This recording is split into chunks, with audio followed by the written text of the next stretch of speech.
Hi guys, this is Wednesday, is it April 1st? It's April 1st. I didn't realize that. Okay, so obviously this video is pre-recorded because I'm recording this actually on Monday, the 30th, which is fine. Just trying to stay ahead. Today, a lot of you guys are going to have videos to watch. Remember, junior high, that I'm going to be putting a code word into your history videos to make sure that you're watching them. I think I'm going to do that too for 9th grade and 10th grade. You guys are going to get a code word. And so in order for me to know that you watched the video, you are going to send me an email response that says the code word. So that way I know you watched, and then I'm going to give you points for watching the video. So simple, all you have to do is watch the video and find the code word. So yeah, we're going to try that because I think that way I know you're watching the videos, and yeah. Sometimes it might be in the middle, maybe in the end. I don't know where I'm going to put the code word. It's just going to be random, and I'm going to just say the code word for today is, and that doesn't mean like stop watching when you see the code word. That means keep going because I asked you to. So today is Wednesday. Can't believe we're already at Wednesday.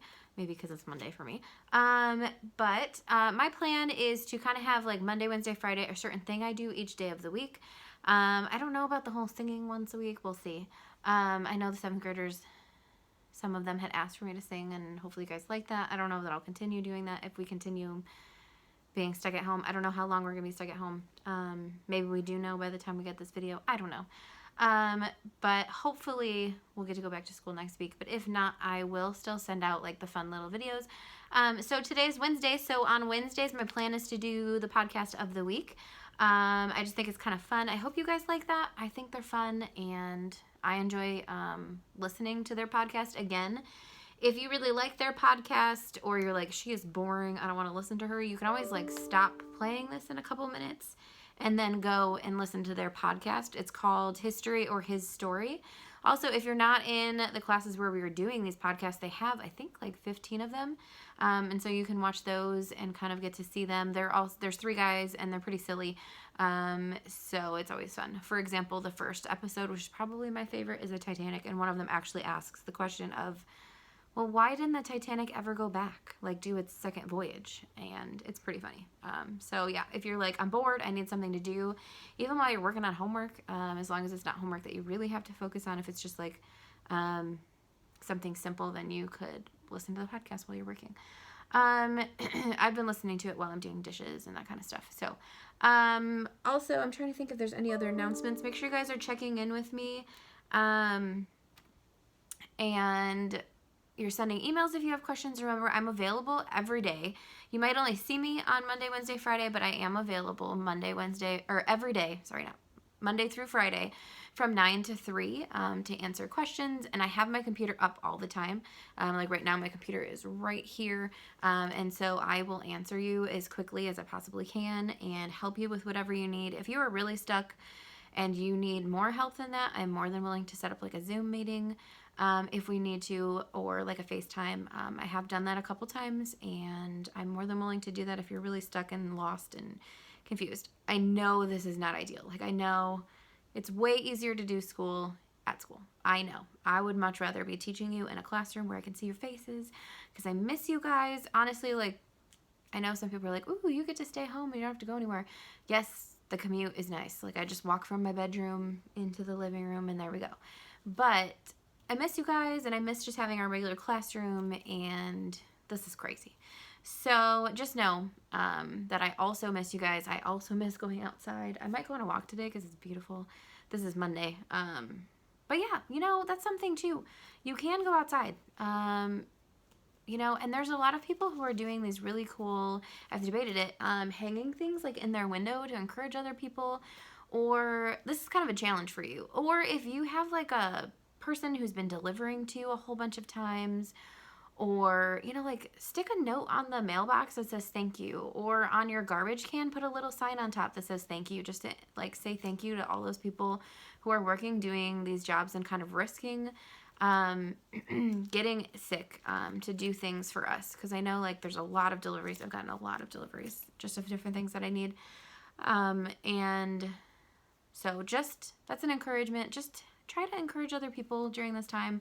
But yeah, there have been all kinds of cool like heart decorations on their windows. I keep pointing that way because my window's over there. So yeah, maybe think about doing like a little craft and hanging, if your parents are okay with it, hanging some stuff up. Or I try to convince my dad like, hey, we could put our Christmas decorations out, because I guess some families are putting their Christmas lights out to encourage others, and then just go on a walk and you know, just be outside for a little while, enjoy nature. Obviously get your work done, but also go and enjoy nature and, you know, spend time with your family. So anyway, that's my little advice for today. But I do have the podcast. It's a little longer, but I think I can talk pretty quick. You guys know I talk fast. And it's super good. It's the Wild West, which I personally love anything and all things about the Wild West. Because I think it's interesting. So these are the 3 stories, and I'm going to go in order because it makes my life easier. I did take notes so that way I don't forget. Because, you know. So here is story number 1 is Butch Cassidy, Double Agent. Story number 2, The Tale of 2 Jesse Jameses. And story number 3, The Tale of the Wild West Mummy. Okay, so you have to, again, decide that I'm telling you 2 true stories and 1 false story, I guess a lie, but, and you have to decide which one is not true. Okay? So, and obviously you can't ask me questions, but that's just kind of how it goes. So I don't know if you know this, the Wild West is famous for outlaws and, different kind of things. Jesse James is probably the most famous one. He's my favorite. I love studying Jesse James. And after you're done with this podcast, you can always look these people up and see more information about them. Don't do it while I'm talking because I don't want you to know the answer. So anyway, so Butch Cassidy, by the way, the Wild West was, a lot of people assume it was like a couple hundred years. It wasn't that long. It was from 1865 to about 1910, and that's it. So Civil War, after the Civil War to 1910. And so Butch Cassidy is the first one we're going to talk about. That he was a double agent. And so his group, because they always had like these gangs that they were involved in, his group was called the Wild Bunch. He was arrested at one point for stealing horses. He spent 18 months in prison, but then randomly at the end of his 18 months, he was pardoned. He was supposed to serve like 3 years or something for stealing horses and other crimes, but then he was randomly pardoned by the governor. Nobody really knows why. It seems a little shady there, but who knows. So after he gets out of jail is when he forms his official gang, the Wild Bunch. And his group was together for 10 years. And the crazy thing is that somehow for 10 years, no member of his gang was involved or was either caught and like arrested or murdered in 10 years, which I don't know if you know this about the Wild West, but that's insane, okay? Because it was very rare. A lot of times, like if they went and did a bank robbery or something, at least one, if not a couple of members, might be arrested if they got caught. And so for them to go for 10 years with that is just kind of crazy. Now, this is the thing to know. The Pinkerton Agency was kind of like a detective agency, early detective agency, and their whole job was to stop these gangs. They were involved with Jesse James later, and so what they have found is that the Pinkerton Agency made a deal with him. And so what the deal was is that he would turn in others. Well, maybe not turn them in, but he would give tips about other gangs. And so the Pinkerton brothers would go after those gangs instead of his. And so for that, they gave him he could kind of do whatever he wanted in Montana and Wyoming and not get in trouble as long as he was giving those tips. And he even got paid for that. And then later, at the end of the 10 years, he started to get a conscience, I guess, which is kind of crazy, like a Wild West guy getting a conscience. But he decided he just couldn't do it anymore. And so he and another member of the Sundance Kid fled to Bolivia. They died in Bolivia. And yeah, so he just decided he couldn't do it anymore. I guess he figured it was wrong because, you know, how would he feel if I guess others were turning his men in, and so he just left the country with one of his members, and then they ended up dying in Bolivia. There's a lot of mystery about like their deaths in Bolivia, but that's what we know. So story number 1 is that he was a double agent, secretly turning in other members of other gangs.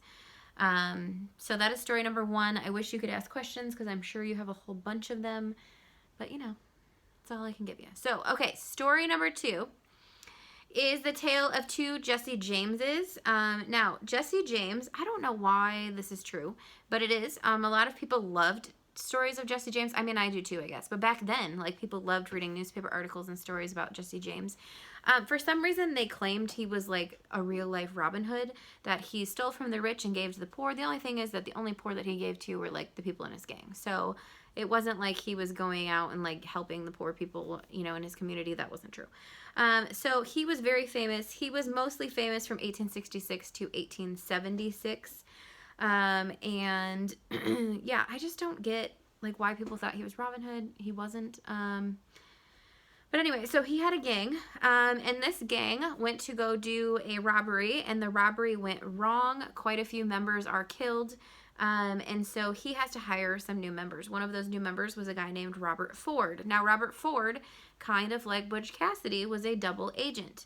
And what happened was there was this huge bounty on James's head. Like if he was turned in dead or alive, they actually had those like posters and stuff, you know, those posters you see in different movies, kind of like Tangled. You see the wanted posters of, I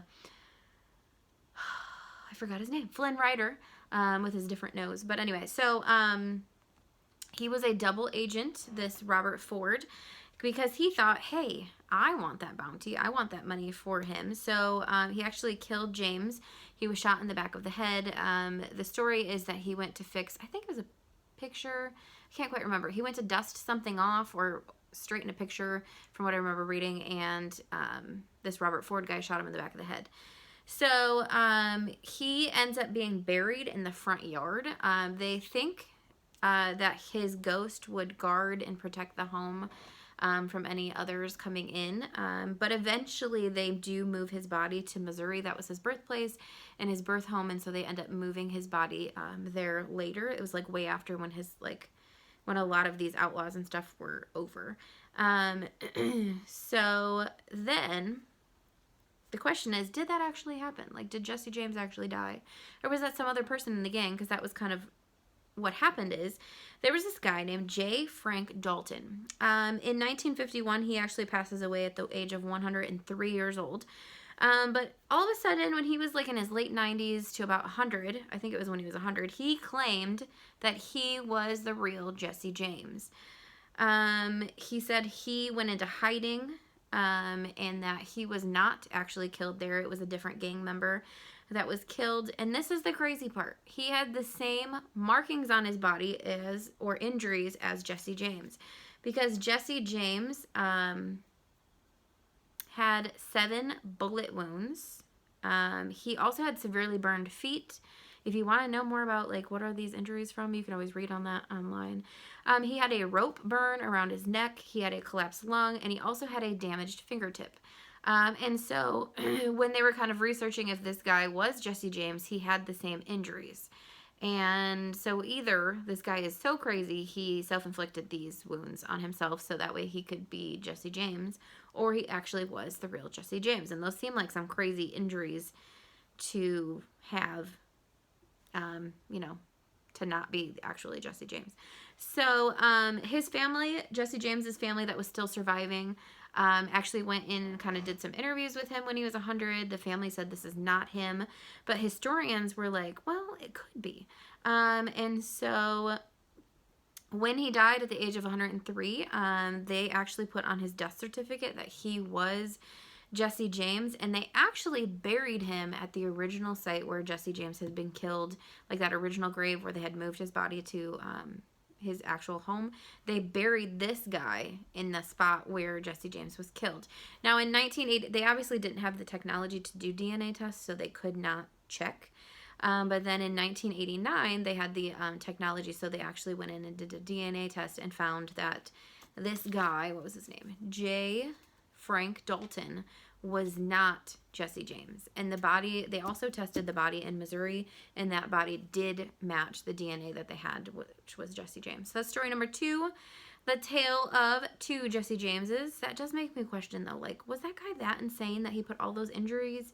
Like, did he shoot himself 7 times? I don't know. Anyway, I have questions. But, okay, then we have the last story. The story, you guys, is insane. Also awesome. I told you these stories are good. So this is the tale of the Wild West Mummy. Now, there was a guy. His name is kind of nerdy, I think. His name is Elmer McCurdy. Okay, what a cool name. Now, he was a gangster in the Wild West. I guess you could call him, well, a bandit in the Wild West. I wouldn't say gangster, that's later. He was actually 31 when he died. He's known as the bandit that wouldn't give up. And he also was one of the last bandits because he was actually in the 1900s. He was actually killed in a shootout with the police. I think it was 1910 when that happened. And then this is the crazy thing that I didn't even know until I was kind of learning about these stories, is that, and I kind of looked into this, is that if you owed debt when you died, they would actually, like, the funeral home would sell your body. It's weird. I don't know. So it's only if you owe debt, they would actually sell your body and take care of your debts or whatever. It's kind of crazy. I don't know. So anyway, so this guy owed $500. And so what he did is, or I don't know what people did around him. I don't know if he requested it before he died or what. He actually was mummified because he did not want his body to be sold. Now this is the crazy thing. His body was sold. And it was sold to a traveling carnival. Kind of like if you have seen the movie, what is that movie called? Oh no. Oh, The Greatest Showman. I have it sitting right here. I could see it. If you've seen The Greatest Showman, it was kind of like a circus, but this one was a traveling one. Like his later, for The Greatest Showman, his circus does travel later. And so it was like that. It was a carnival. They kind of took unique things and went around the country and that kind of thing. So they sold it to this fun house, and they kind of traveled around the country, and then it was sold to another one. Now, my note, I don't know if I listened to this wrong or what, but I thought they said it was painted glow in the dark, and it was used until the 1970s, and then there was a show, and it was sold to a group in California. So there was a TV show in the 1970s that was being filmed. It was called The $6 Million Man. Your parents might know it. I have never seen the show, but this show was filming in California, and they had were filming in this place, and they needed dummies for different films. Now remember, he died in 1910. This is in the 1970s. So he is filming they're filming with these dummies, and they had to move stuff around, including the dummies for one part of the scene. So they're moving these dummies around, and all of a sudden they're moving this one, and the arm breaks off. This is kind of gross, I'm sorry. And the guy is like, this looks really real. And he tries to like put it back on. Obviously it doesn't go back on. So he realizes that there's something wrong here. So they actually have to shut down shooting.